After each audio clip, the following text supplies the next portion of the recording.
Memanasnya kembali perang antara Israel dan Palestina memindahkan pandangan warga dunia dari konflik yang melibatkan dua negara bekas Uni Soviet, Rusia, dan Ukraina. Bagaimana tidak, parahnya serangan Israel di seluruh wilayah Palestina nyaris tak menyisakan sedikit nyawa pun di sana. Misi tentara IDF dalam memusnahkan orang-orang Palestina dan merebut wilayah Palestina masih terus gencar dilakukan. Namun di sisi lain, para prajurit pembela Palestina tidak tinggal diam. Mereka dengan kompak bersatu melawan orang-orang yang mereka klaim sebagai penjajah.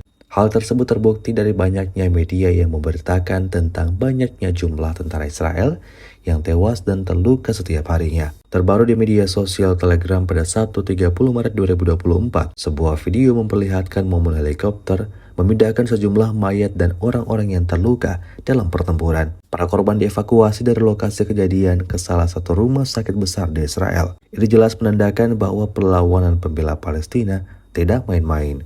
Amarah mereka yang memuncak atas aksi kejam Israel sebelum-sebelumnya berhasil mereka wujudkan kali ini.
Download Tribun X sekarang, menghadirkan lokal menjadi Indonesia.